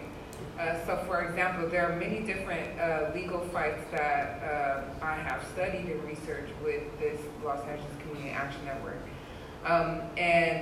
Skid Row is a place where there are a lot of houseless people, mostly black. mostly poor. And in this area, they use homeless or houseless people's right to property, rights to property through the legal frame in order to reduce policing. And I think it was really important. It was their mere belongings that allowed them to say and tell the state and reduce the state's response to routinely dispossessing them. And they did that through a series of legal fights, series of them, that led to successfully reducing policing. And other legal fights that also successfully maintain affordable housing or seemingly affordable housing for poor people in the area. And I should give a larger context that Skid Row is located in downtown LA, that is booming, entertainment, commercial development, et cetera, et cetera. And so the policing was definitely happening and coinciding with gentrification, as well as the policing that we saw in NYCHA housing in East Harlem and different parts of Harlem that we were organizing with in New York City. And we saw the kind of stronghold of major nonprofits like the Communities United for Police Reform, that when the 1,000 new cops mantra and ultimately decision happened at City Council, that organization was so bent on the distraction, which was on body cameras, rather than the fact that you had this major budget for police. And so I think, and I'll say, even in organizing in that fight for stopping the 1,000 new cops, there were people part of that major group, Communities United for Police Reform, that were part of our group trying to stop the 1,000 new cops because they saw the limited ability they can create change in that organization. So we saw the ways in which people, and also some people who were in City Hall as well. So I think it's important to see how nuanced this organizing work is, and not just like, and how people are repeatedly trying to slither through it, right? Because there's possibilities and there's also real limits. And so I think in any space, right, it's about how the work can thrive and really produce life for people. And if you can do that, then you're doing the work. And if that is under a 501c3 or in some part of it, or some little thing you just carved out because it sucks, for the most part, then cool, But for me, I've seen how, and especially as a Black queer film, how repeatedly I'm often negated, erased, and harmed in those spaces. So they're not for me. So I don't participate. But there is room, but that's just my approach. And there's possibilities, so.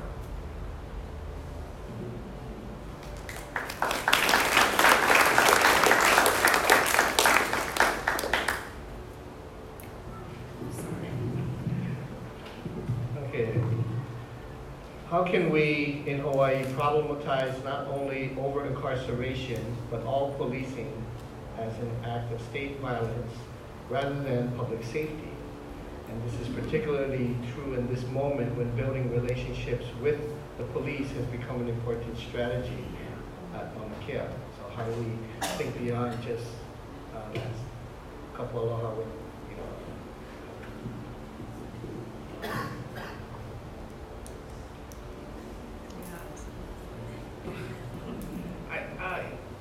before in July, we were really flabbergasted by the number of police officers. They even called the National Guard. They called they used the dole care officers.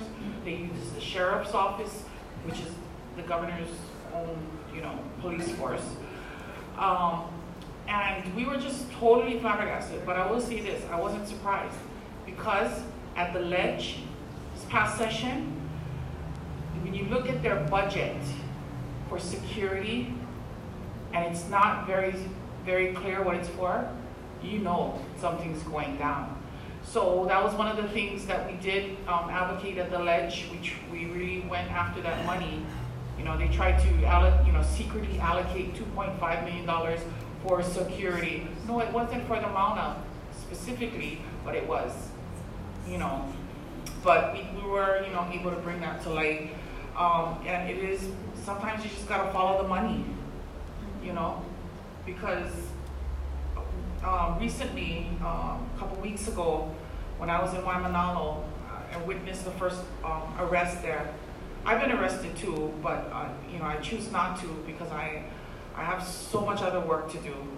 But I witnessed the arrest there. They used a new tactic, the way they came in, very organized, using bikes as physical barriers around Waimanalo. And then they started using that in Kalailoa.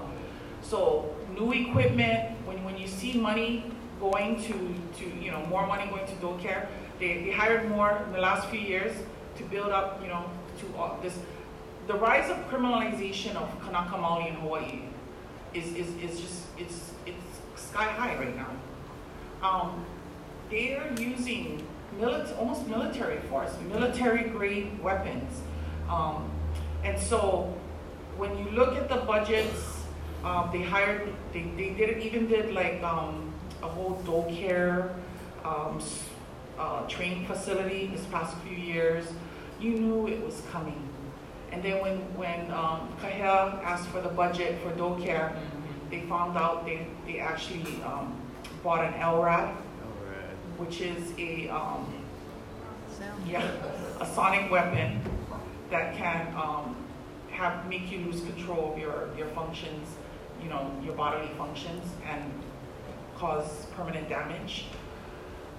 These are military grade weapons. So that's just one of the things. Going to the ledge, I think we've killed a lot of bad bills. We've called attention to a lot of these things that have happened. And, you know, it's not much, like you said, you know, sometimes it's just, you're just working one little pocket of the whole big picture, but you gotta do it. I mean, it's just, you know, and if everybody kind of does their part, you know, we all kind of work together. And I think building those relationships and systems with each other, even with the law enforcement officers. Do you know how many tips I've gotten over the last few months? I mean, I knew when the Waimanalo arrest was going down the day before. My relationship with law enforcement, you know. So all of that, that's kapua aloha, that's looking at new ways and cultural ways of doing things. So I actually sit on, so I also do institutional work. I sit on the board of KAHEA, Hawaii Environmental Alliance. I'm outing myself. But also I think it's really important that we follow the money. That's huge. $585 million is now going to a radar missile facility in Waianae.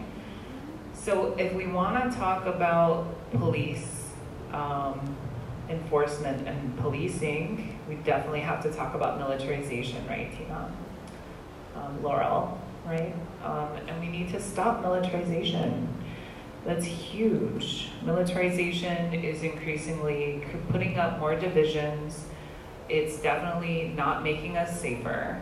In fact, it's making us a target. That's why Pearl Harbor was a very fine example of militarization and war here in Hawaii. And they just want to continue on the war machine, and we just have to stop it. Now, how do we stop it? It's a really good question. It's going to require all of us. And I think right now we're facing an even bigger crisis. For some reason, crisis motivates people to do things that they wouldn't normally do. So maybe military leaders will do things that they wouldn't normally do if they realize that there's a greater threat out there, like climate change. Things that are, you know, really challenging our human existence. Because Earth doesn't really need us, and this is where I think traditional knowledge is really helpful. Papa Hanau Moku, Mother Earth is going to be just fine if we're not here. So, you know, we need to reverse that whole narrative. Like, humankind is not above nature. Nature is above humankind. Because this is the only planet we've ever known. and this is probably the only planet we will ever know. And for those of you who want to go space traveling, I think that's just great. I love Star Wars and Star Trek, but I don't think those are realities that nourish our sense of being. It's like, it's play, but we have to know where the limits of that play extend. And so yeah, I'll end with that. Stop militarization now.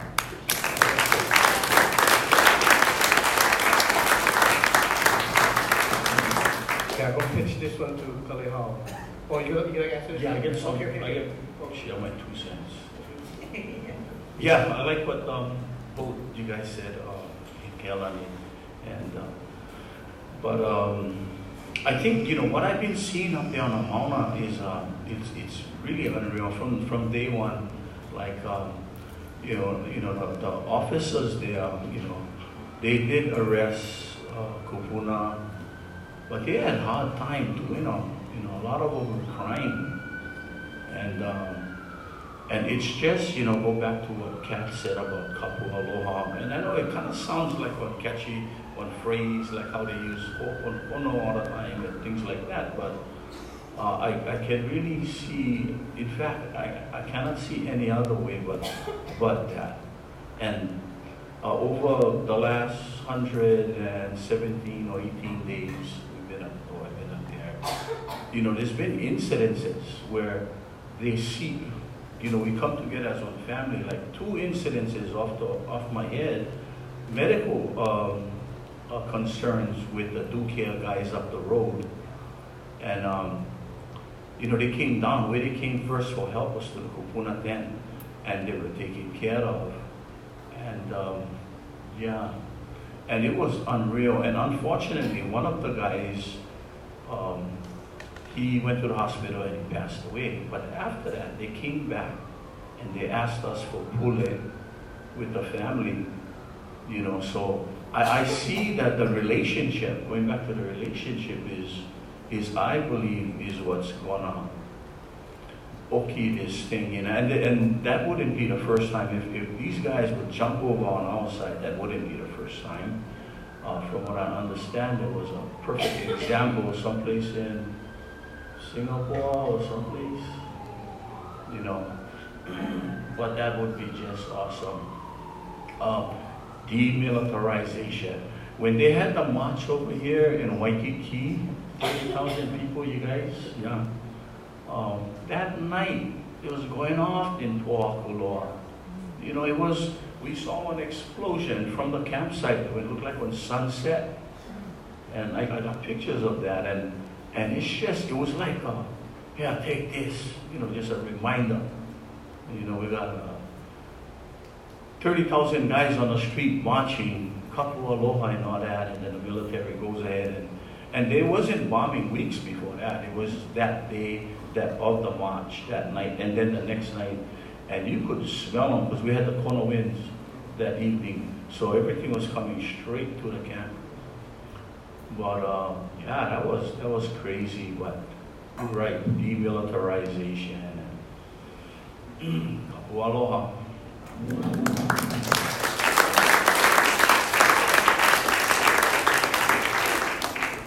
You actually answered a little bit of the other question too.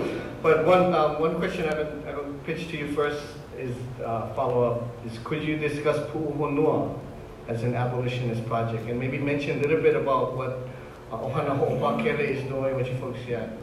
Well, Ohana Ho'opakele, like when I was on the inside, that was one of the groups that was that when Kako'o helped us, support us. As a matter of fact, the idea about asking to recognize an equinox date, which was the Makahiki, came from them. And when we did ask that, it was like giving them one offer they couldn't refuse. They had to do them, and that's basically the same example with Kaho'olawe. So, Pu'uhonua, traditionally we can look up what that means, and it means, place of safety. And you know, it was also people were Pu'uhonua, and there's different examples. Today, you know, almost anything that involves the Hawaiian culture, the living of Hawaiian culture and practice, is known as a Pu'uhonua, hula halau Pu'uhonua. We have 3 different examples from Pu'uhonua Waimanalo to Pu'uhonua Waianae and Makua, Pu'uhonua Makua. Every place on the inside, when we created our small little thing, after we went to the continent, we never had people like Yalani coming in and directing programs. We went up there and we were pretty much out of sight, out of mind. So it was what we know, what little that we never have. In fact, we did. We had, everybody was kumu and aumana. You know, so everybody's encouraged. We just created the space which everybody was encouraged to bust out what they knew. And so every place we went, it was known as a Pu'uhonua. In Minnesota and Arizona, it was Koka. At first it was Komako Pu'uhonua, and then we changed them to Kokako, which includes everybody, not just us Hawaiians. And that's what we named it. Every place we went was Pu'uhonua. We had a Pu'uhonua Ohalava prior to going to Minnesota. And for us, it was a place, a safe place that we could come to on the inside. That was a place where we could practice our culture. We could, you know, be and search and regain who we were as Kanaka, especially Kanaka with Kuleana and changing all these different thinkings. And a big problem we have on the inside is the gangs. So our Kokako Pu'uhonua was an alternative to the gangs. So whenever they came, you know, we had strict rules. You know, when you came, whatever patch you was running in the yard or out there, you left them at the door. When you came in and you did your olikomo, your small little pulley before you came in. And this small little pulley is a pulley that we got from it's the 115th line of the Kumulipo, where man comes onto the scene. And when Halawa comes onto the scene, he's pure. He's not coming patched up, or, you know, he's coming into the scene pure, and that is the idea. When they came to the Pu'uhonua, they came in whatever affiliation, they came in leaving all that behind, including the football pools, no transactions in our space. But our goal was to create a safe place, and the Native Americans have that. They got this yard where they got sweat lodge, they got drum ceremony, they're able to do their practices in the prisons up there. Hawaiians did not have that. And the reason we did not have that is because we never go through what they went through yet. So that's what I would remind the guys. They would tell me, well, how come they can and we cannot? I say, we can. We gotta just do the same thing that they did. And the laws is all there, so we did. So on the inside, even with Ohana Pakele, they kind of disagree with this, but I always tell them what you're going to do with the guys on the inside, some of whom never going to get out. You know, they got to have a safe place too. But it's a place that they can come, they can practice their culture, they do their rituals, do their holy, recognize the important dates. And that's basically on the inside. Ohana Ho'opakele, on the other hand, that idea about Pu'uhonua came when they were against all prisons being built on the Big Island. So they were against that. But the Kupuna would tell them, okay, no one be against something, what you for? And came up with the idea of Pu'uhonua. And they did pass a law, in fact, about 6 years ago. I forgot the name of the law, but to create that Pu'uhonua, and they put together a committee of which I was a part of when I was here. So there are efforts, to go. But that one, I think we've been going around in circles for like 6 years, and kind of like we're not going no place. Almost like was one pacifiers thrown out there by the government, people spinning, So they over there today where we was 6 years ago. So hopefully Mauna Kea brought us to it. We have a momentum now, and hopefully we can bring this up again and get more support, and we can poke it through once and for all. Wow.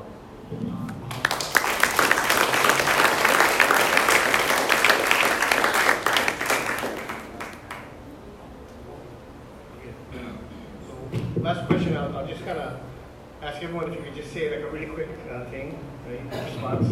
This is the concept of abolition seems to be well known in academia, but not commonly understood in the general community. So what are some ways we can make more of the community aware of abolitionist concepts? So,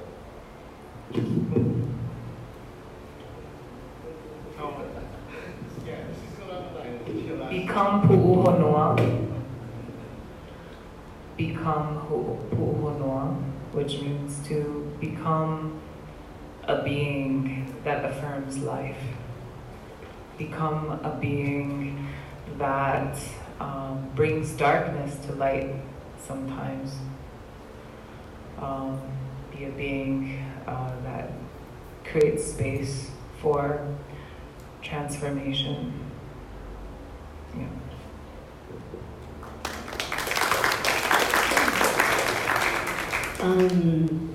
I guess I don't actually think that abolition is commonly known in university spaces.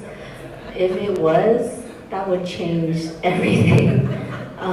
So I'm trying to be like, how can we talk about abolition in university spaces? And also too, to think about, the people that you want to talk to that are teaching or that are working at the university. Those are folks where it's not like that's their only point of reference in their life, right? Like they also are doing work in the community too. So I don't want to create this divide and act like, those of us who are doing work in the university as if we didn't also have communities that we come from and we are a part of and that we are committed and accountable to. So I'm kind of interested more in thinking about how we can think about community accountability that brings different places together instead of assuming that one place is your only place, because the university, if we think about it, and when I mean university, I guess really what I mean is the sort of Western U.S. type of university. There's other kinds of schools, right? I'm talking more like UH or where I'm at. So in LA, and I think if we were to think about community accountability, it already sort of includes all of a different kind of conversation where it's not just like, if you're in that space, then you aren't also already in other communities too. So I guess I would say that.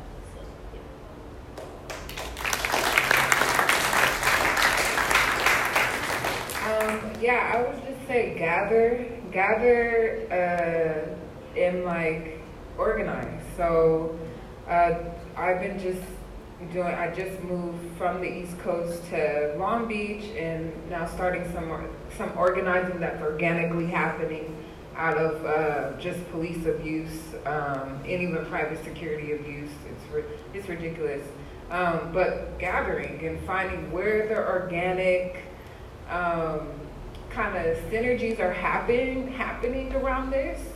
Right, and using that as a platform to then begin to talk and to organize and mobilize people.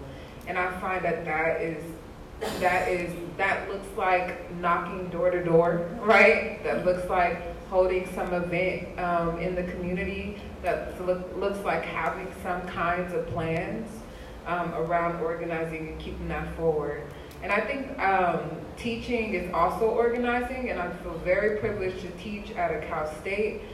Where I teach mostly working class students, most of whom are brown as well. And so it's been amazing even being at this new campus to been teaching for the last couple weeks on abolition in prisons and things of that nature, and to see like the lights in their heads, like, you know, just like the things light up. And also the puzzleness and like the awkward, like, you know, like body language, or that one white student that like wants to push you, but just like keeping the conversation going and organizing, and you know, and I just think that that's, you know, and having those like those kinds of conversations that aren't just like abolition, but also just like, what do you think a world without no cops, no prisons, no border walls looks like? And to see how students' security and all those things like begin to break down, or how the kinds of our own security, and to see that also on the ground as well, and also to see people already knowing what's up on the ground. So I think it's just gathering. So yeah. So I want to point out that whole thing about the university and the community kind of divide. I don't like that, and I think that, you know, I agree with what she said about, you know, all of you live in houses and in communities, and you know, it's not like you're living in a white tower, right? You shouldn't be so disconnected from your community, and the number of academics or intelligentsia that actually do work, you know, for the community are very few, and we need to increase that, you know.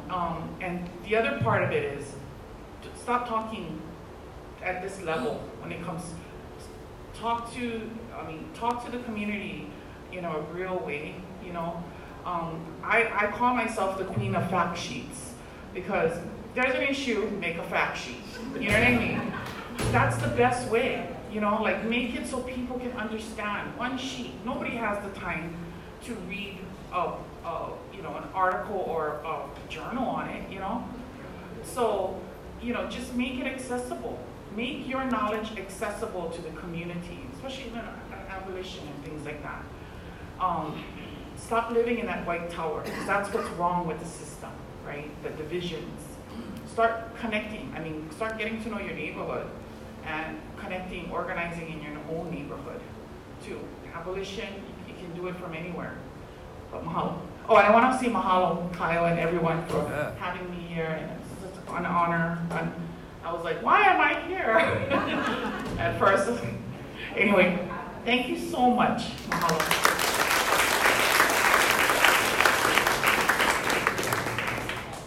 I agree with everything everyone has said already. But I think that something that's important to remember is that abolition is a word that describes a set of practices that everyday working class people of color throughout the world have had to adopt in order to advance their liberation, right? And so when we're using, the term is important and it has a lot of different like genealogies behind it, but it's how we actually practice in political struggle together, because we've been talking about kinship and relationality a lot, what it means to be a good relative. Some Hawaiian terms I don't know, but I think I understand them. You know, that's okay, I'm an outsider here, it's actually refreshing, because I'm always just talking about Navajo stuff. But that those are the practices that don't exist outside of the field of struggle, and that abolition doesn't mean a whole lot if it's not part of a really bold militant agenda for liberation. And that liberation is from imperialism, it's from capitalism, it's from colonialism, right? It's from white supremacy, it's from heteropatriarchy. And so advocating for those traditions and reminding ourselves that we're part of these traditions, long traditions of liberation, and abolition describes one really important piece of that throughout the world, I think is really important. And the last thing, right, is that I think what these traditions of liberation have taught me and kind of my ancestors and my mentors in the struggle is that this is also part of the reason why nonprofits can't lead things, is because it's only movements of people who really believe that we can build an alternative future. And that optimism, that revolutionary optimism, I think is another really key component of abolition. And it's really only revolutionaries and people who are part of the struggle from that ground up, who remind us, I think about what the other world is possible, and really try to build it together collectively through relationality and through kinship. And so when we're thinking about abolition, it's really how we practice a very politicized form of kinship together, and that's what abolition looks like in practice. And if we continue to do that, then we're engaging in abolition. And we don't really need a word, actually, to describe it. We just need to be free.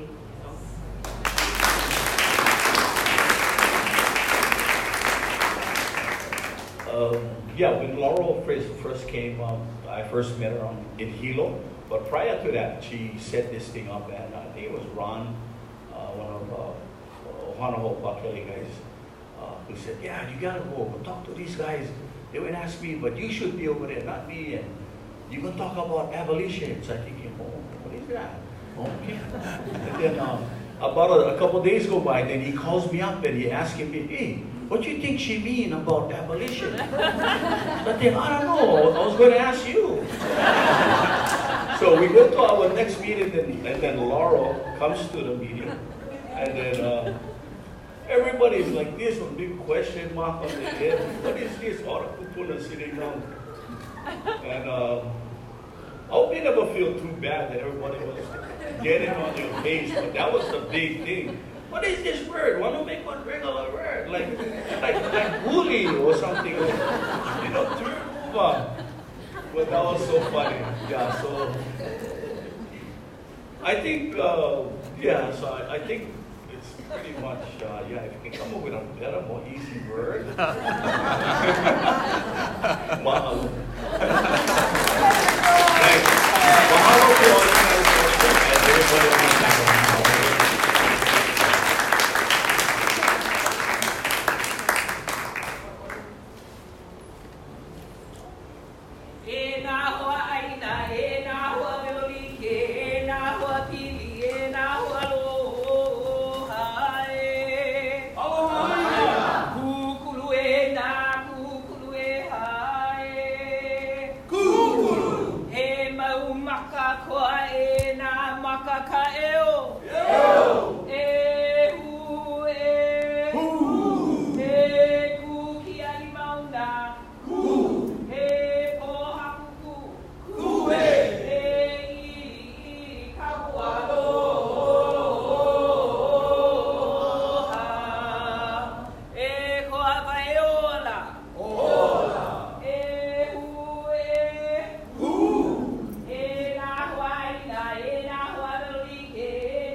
We encourage you, if you haven't yet, to give us your email so Hawaii Peace and Justice can keep in touch with you.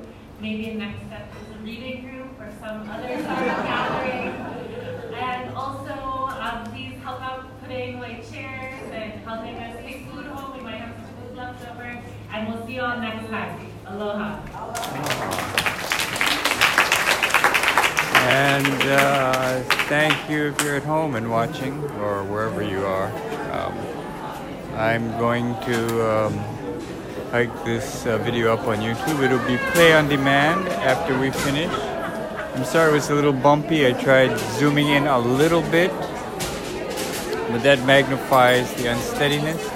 Also here tonight was Oren, and Oren was shooting with a tripoded high-quality cam, so you'll see that video out too.